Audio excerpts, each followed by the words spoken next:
You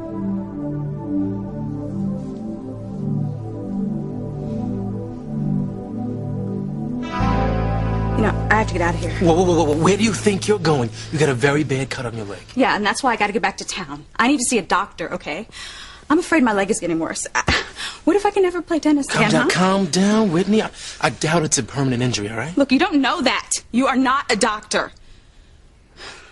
I'm going to call a taxi or an ambulance or something, but I can't stay here. Well, you tell me how you're going to leave when the roads are probably still closed and the phones are down. You tell me that. Even cell phones? Yeah. The avalanche knocked out the towers, probably, so I'm afraid you're just going to have to hang tight and wait until they're up again. Right now, there's no way for you to get back to Harmony. Chad, please. Can you maybe, go to the ski lodge, okay? Maybe the phones are working there, you know? Maybe they have a doctor on duty. Chad, please help me, please. Whitney, come on, girl. Now get back into bed. Why won't you just help me, please? Look, I'm trying to do everything I can, all right? Look, my leg feels swollen, okay? It is very hot. I think it's infected. All right. Let's just take another look, okay? I mean, it didn't look so bad when I was wrapping it up. You are not a doctor. You know, you keep saying that. But I'll have you know that I've seen my fair share of knife cuts, all right? And I know when a cut needs stitches or not, and I also know when there's signs of infection, so... May I? Yeah. Okay. All right. Well... It looks pretty clean. It's probably hot just because the blood's rushing to the cut to heal it, all right? Now, does it hurt when I press here? No. Okay. What about here? Yeah, but it's not horrible. Now, we got a pretty big bruise around the cut, but it's not infected. Are you sure? Look, make it feel better? I'll put some more antibiotic ointment on it, just in case. Look, I promise you, Whitney, you'll be feeling good as new in no time. I'm so glad my father isn't here. He'd have a panic attack. I doubt that. Your father don't look like the panicky type to me. You don't know him, Chad. He once had a very promising career in tennis, too. But something happened to his knee, and his career was over. Just like that. What happened to his knee? I don't know. Maybe a cut like this one.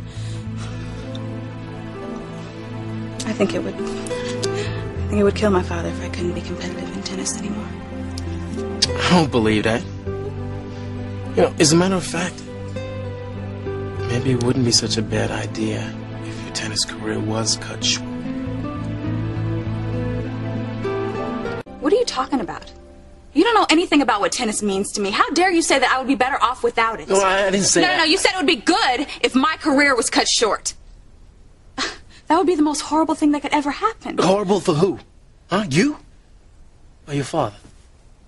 For both of us. It's one and the same. No, okay? it's not. Look, Whitney, look, I'm the last person to ever want to take away your dreams, okay? But, you know, when I put two and two together, it just looks to me like you're just trying to make up for what your father lost. All right? Sounds to me like they're his dreams. Maybe they're not yours. No, you're wrong.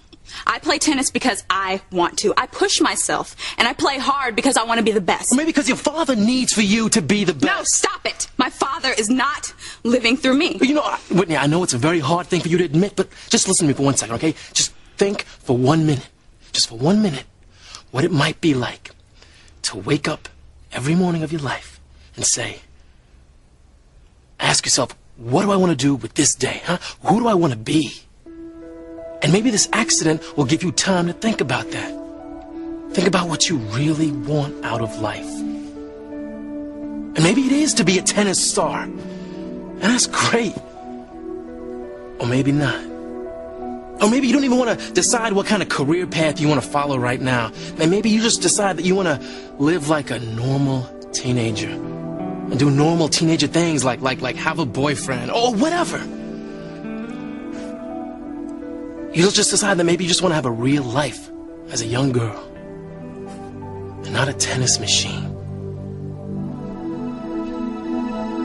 to say this to you one last time, Chad. I play tennis because I love it, not because my father wants me to play. If my father stopped encouraging me or pushing me, I would still play because I love the challenge. And I know I can be a world-class champion one day. You think so? I mean, you really sure that that's the goal that you want in life? I don't think, Chad, I know. But, you know, I wouldn't even expect you to understand. You've probably never set a goal for yourself because that would be too much work. You know, I don't like to argue with girls who are not in fighting condition, but I'll have you know that I have set goals for myself in my music. And I have worked hard because it's what I expect of myself. Not because that's what my family wants. It's because it's what I want. What family? You don't have a family. You have no idea what it's like to be a part of one. To want them to be proud of you. To want your family name to mean something in this world. You don't even know if your last name is your real last name.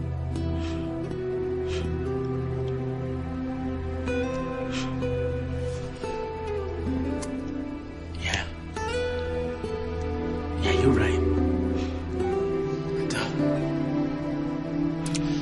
I was just stating the facts as I see them. But it's real clear to me now that you don't want to hear anything I got to say.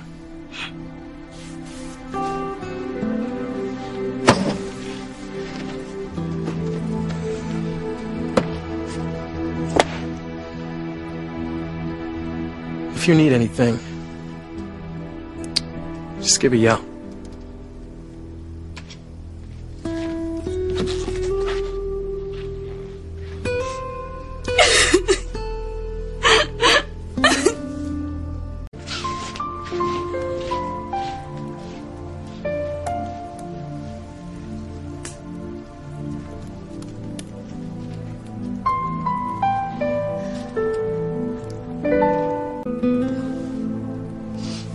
Chad?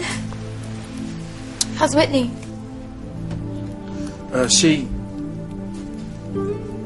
She'll be all right. Good. How you doing? I'm fine. Still can't believe we got caught in that avalanche.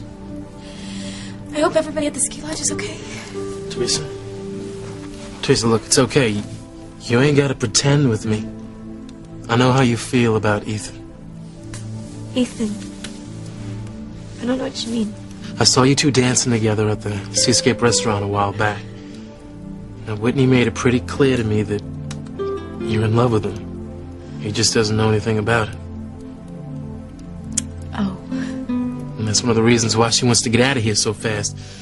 She figures if you're away from Ethan, that you'll get over him, right? Yep. Does Ethan know how you feel?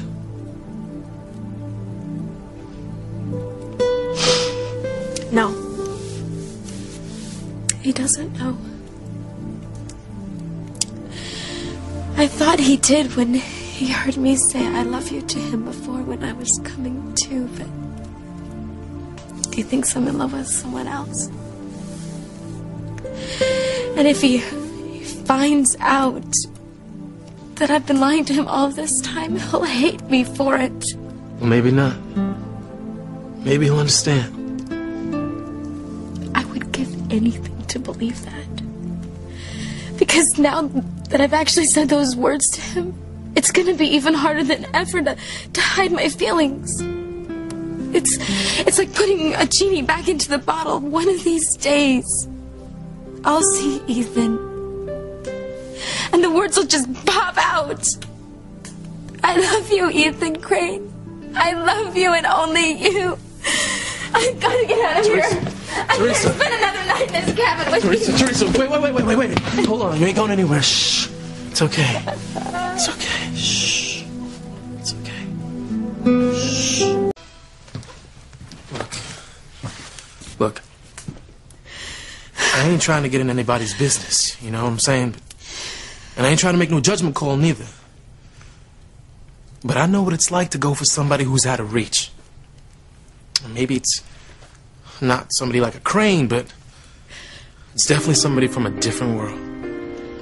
And they got a passion for something that's just ain't me. And now I'm telling myself it's just a lost cause. It's time to move on. Maybe it's time you thought the same thing.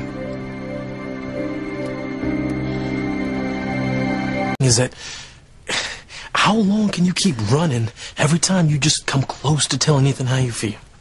Chad, I have tried to tell myself I don't love him. I have tried to move on.